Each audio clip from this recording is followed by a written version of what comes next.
Aujourd'hui, nous nous tenons devant votre auguste assemblée en tant que candidat gouverneur du site Kivu, un jeune intègre, dynamique et ambitieux, se sentant capable de relever le défi qui entrave le développement de notre chère province. Fort est de constater que depuis des décennies, notre population est toujours en train de courir dans la misère. Et cela malgré tant de promesses qui ont été faites par différents gouverneurs qui sont passés du haut de cette tribune. Raison pour laquelle nous nous sommes décidés de nous lancer dans cette bataille pour la direction de notre province. Il est grand temps pour nous de tourner la page, de prendre notre destin en main et d'écrire un nouveau chapitre plein d'espoir et d'étendard de prospérité. Pour y arriver, nous serons obligés d'établir une collaboration étroite avec qui est le véritable porteur de l'espoir et de la confiance de notre peuple. Ensemble, nous allons instaurer un gouvernement transparent, responsable et surtout au service de la population. Nous allons travailler main dans la main avec la société civile, valoriser son rôle essentiel pour écouter attentivement les desiderata de notre population. Nous allons nous attaquer aux défis avec pragmatisme et simplicité, car c'est un temps proche de notre peuple que nous trouverons le meilleur solution.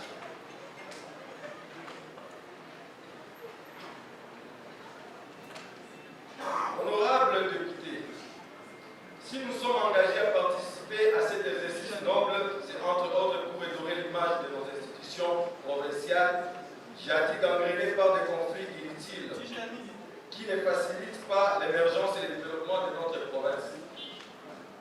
Et cela avec comme conséquence la désarticulation totale de notre tissu économique et l'exacerbation du délabrement de toutes les infrastructures routières à travers toute la province et particulièrement dans la ville de Bukavu. Après toutes ces analyses, nous nous sommes dit qu'en nous mettant ensemble, nous pouvons construire un avenir radié en nous basant sur les valeurs caractéristiques de l'état de droit. Honorables députés, notre programme d'action est réaliste et basé sur 6 piliers fondamentaux, à savoir réhabilitation des infrastructures routières. Il s'agit de routes d'intérêt provincial et routes urbaines, particulièrement dans la ville de Bukavu, Uvira, Kamituga et Baraka. Un regard très attentionné sera porté sur les fonds collectés par le FONER pour nous permettre de maintenir dans l'état praticabilité acceptable les routes d'intérêt national. Dans certains de leurs tronçons, il s'agit de la route nationale numéro 2 et la route nationale numéro 5. Bien qu'état du ressort du pouvoir central, nous allons disponibiliser des moyens pour appuyer de manière concrète et significative nos services de sécurité pour leur permettre d'être à la hauteur de leurs tâches au profit de la population. Les multiples barrières de l'armée sur nos routes ainsi que les tracasseries policières doivent très sensiblement réduites. Ça, c'est sur le plan sécurité. Accès à l'eau potable et à l'électricité. Dans le domaine de l'eau, nous allons appuyer les actions des services d'électronique rurale pour que la majorité de la population de notre province ait accès à ces services vitaux grâce à la réalisation de notre propre forage. En matière d'énergie électrique, nous prévoyons d'importer des mini-centrales électriques et les installer dans certains de nos villages à titre expérimental pour tirer profit de différents cours d'eau qui serpentent toute notre province. Cette expérience a déjà fait ses preuves dans certains sites du territoire de Calais. Les honorables députés de Calais présents dans cette salle en savent quelque chose. Urbanisation. Dans ce secteur, nous comptons prendre des mesures apparemment impopulaires en procédant à la délocalisation des populations qui occupent des terrains impropres à l'habitation pour les replacer dans les sites appropriés tout en prenant soin de les conformer préalablement aux normes requises par l'urbanisation. santé et éducation. Nous basons sur la politique du gouvernement central qui prône la gratuité de la maternité pour les femmes ainsi que leur prise en charge pour les soins. Notre gouvernement veillera à la matérialisation de ces projets et dans les mesures du possible, nous travaillerons pour sa pérennisation en apportant notre appui là où sera nécessaire. Nous allons procéder à la réhabilitation et à l'équipement des structures sanitaires existantes et leur équipement pour permettre à notre population d'accéder aux soins de santé. Pour ce qui est de l'éducation, nous devons veiller surtout à la qualité, à la gratuité de l'enseignement prôné par le gouvernement central.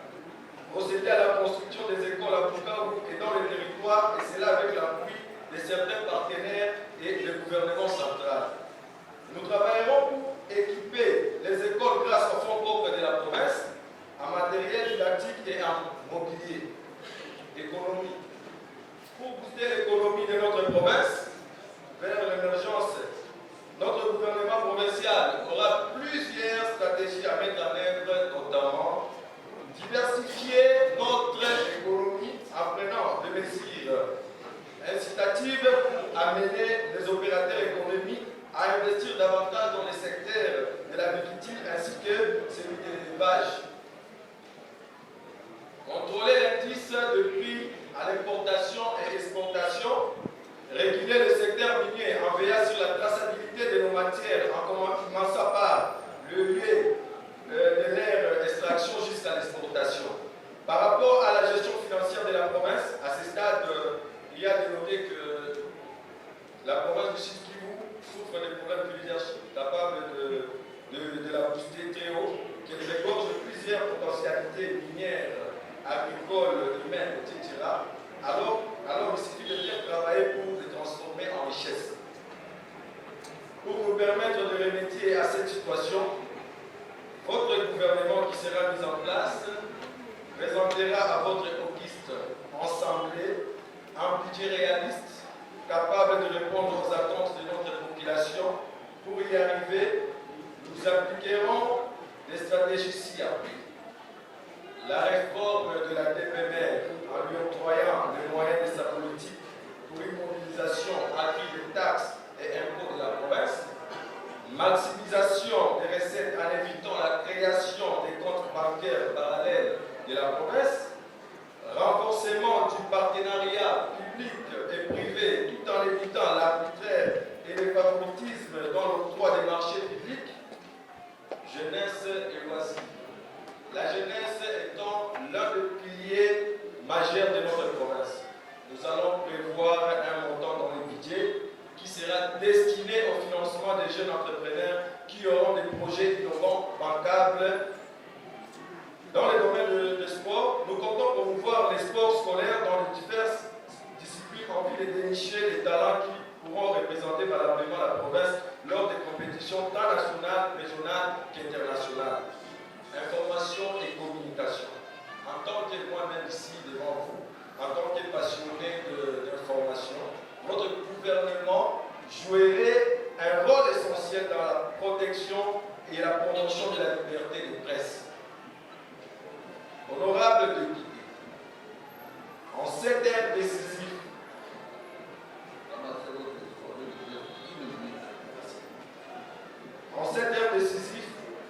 je me tourne vers vous avec humilité et espoir. Je ne prétends pas pouvoir répondre à toutes vos préoccupations, mais je m'engage à poursuivre ce dialogue constructif qui nous est. Notre programme ambitieux et réaliste est le fruit d'une volonté commune de voir le site qui nous s'envoler vers un avenir prospère. Je sollicite votre suffrage non pas pour une victoire personnelle, mais pour une victoire collective. Je sais que le chemin sera semé d'embûches et que votre confiance ne sera pas acquise à 100%, mais c'est dans l'union de nos forces que nous parviendrons à surmonter le défi. Ensemble, nous bâtirons une province où la jeunesse, pleine de potentiel, sera au cœur de notre action. Ensemble, nous œuvrons pour que chaque habitant puisse bénéficier d'une passion méritée. C'est pour nous un devoir sans croiser. Je vous demande de me faire confiance, non par pitié, mais parce que vous reconnaissez en moi un leader courageux, un ambitieux, à jeter à l'eau pour sortir notre province de sa noyade. Votez pour l'avenir, votez pour l'action, votez pour nous tous. Je compte sur vous car avec la conjugaison de vos efforts, le site qui vous s'envolera vers un avenir prospère. Je vous remercie. Merci. Honorable membre du bureau, honorable député, chers collègues, je viens de suivre avec attention le programme du candidat gouverneur ingénieur Dialondawa, pour qui je présente mes sincères félicitations et encouragements. Un plat présenté avec brio, avec beaucoup de compétences, mais apparemment jeune. Mais lorsqu'il lisait le programme, j'étais tenté à y adhérer sans réserve. Mais peut-être j'ai déjà adhéré. Honorable Président, Saint Augustin d'Hippone disait: on ne désire pas ce qu'on ignore. Après qu'il ait présenté les programmes avec beaucoup de compétences, et nous tous nous sommes tentés à le voir jeune, que nous bien sûr, nous sommes tentés de lui faire confiance. Et peut-être que nous le ferons. Parce qu'il était dit, nous devons nourrir nos cadets jusqu'à ce que leurs dents poussent pour qu'ils nous nourrissent quand les nôtres tomberont. Est-ce qu'il peut avoir l'amabilité de se présenter un tout petit peu? Parce que nous venons d'adhérer au programme, mais nous voulons aussi adhérer à sa personnalité. Merci, les candidats.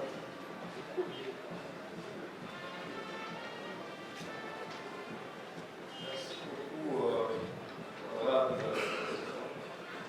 Merci, honorable.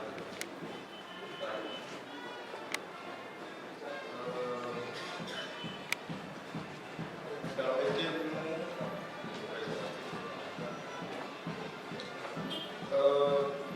par la présentation de votre humble serviteur et candidat gouverneur de la province de Sud-Kivu. Je m'appelle Dialondawa Daniel Kabuneshi. La plupart des gens m'appellent ingénieur Dan, fils de Dialondawa Bitakaïka Samuel et de Munjo Wakubenga Toyo. Âgé de 29 ans, je suis né à Bukavu le 27 juillet 1994.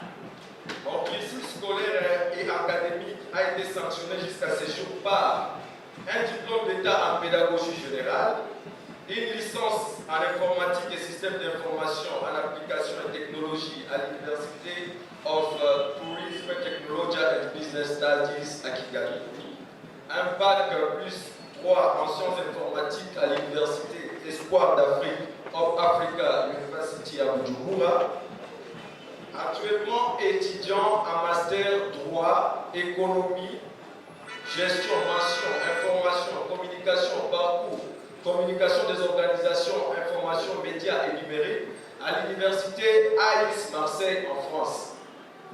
Expérience professionnelle, plus de 5 ans d'expérience en tant que personnel politique à l'Assemblée provinciale de Sud-Kivu, au cabinet du président durant la 2e législature, où j'ai exercé comme secrétaire de cabinet, puis responsable de la communication et de la presse.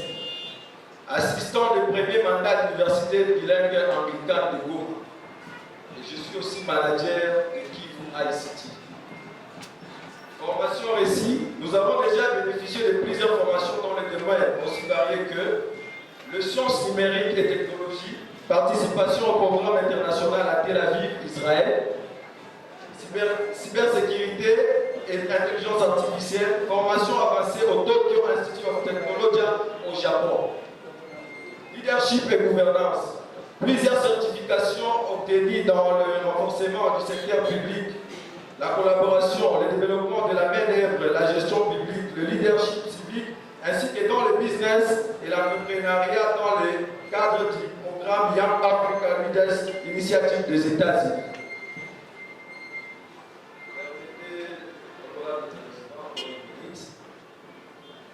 Journaliste numérique, j'ai un certificat international de Reuters.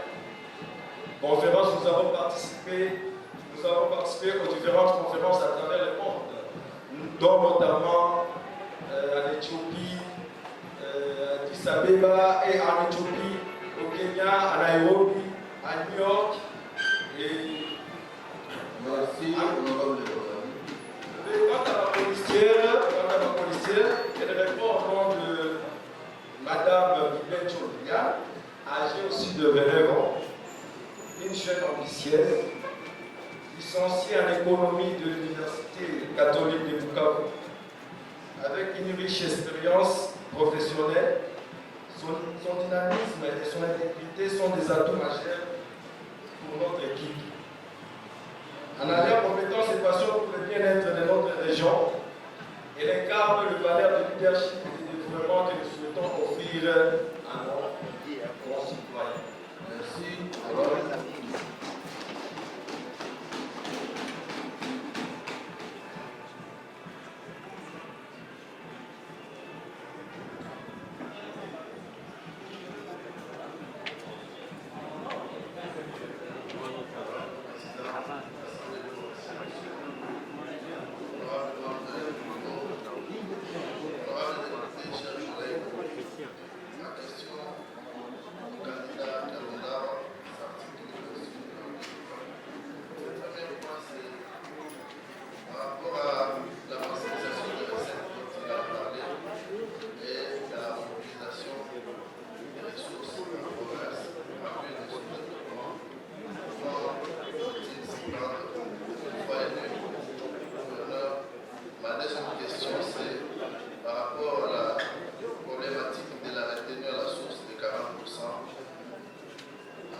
Merci, honorable président, pour la parole.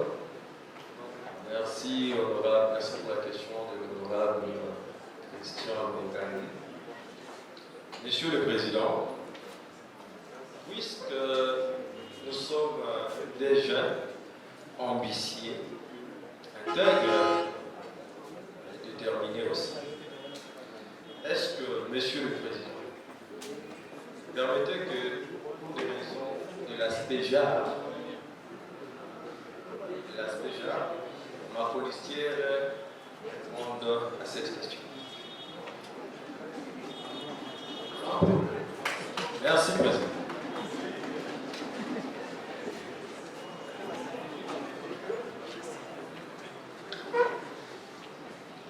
Monsieur le Président de l'Assemblée provinciale, chers membres du bureau, chers députés, bonjour. Alors, je vous remercie, Monsieur l'Honorable, pour la question. Et j'aimerais nous rappeler, nous tous ici présents, que les problèmes de la province sont connus de tous. Et donc, les solutions sont presque évidentes. Au risque d'être prétentieux, nous n'allons pas dire que nous avons de meilleures solutions que puissent proposer les autres parties prenantes, car les solutions sont presque évidentes. Alors, monsieur a demandé sur la maximisation de recettes. Pour la maximisation de recettes, nous devons d'abord rappeler que la province a 3 sources de recettes. Normalement, le 40% de recettes à caractère national venus de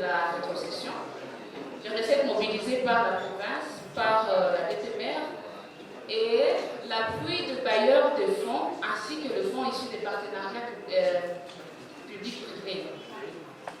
Donc, pour maximiser les recettes de la province, nous allons veiller sur l'assainissement du climat d'affaires dans la province grâce à la collaboration entre le gouvernement provincial et les opérateurs économiques. Contrairement aux autres, nous n'allons pas nous vanter du carnet d'adresses, car nous pensons que tout ce dont nous avons besoin est ici en province. Il suffit juste de savoir collaborer et nous pouvons être capables d'écouler en fait économiquement parlant. Nous allons ensuite mettre en place des politiques d'attraction d'investissement en mettant en évidence les potentiels politiques de la province et les opportunités économiques que possède la province. Et enfin, nous allons aussi veiller à l'allègement du procédure administrative, car c'est un problème qui nous regarde. Et nous allons veiller aussi sur les taxes, les procédures fiscales, en fait, veiller à alléger toutes ces procédures-là pour permettre. Merci.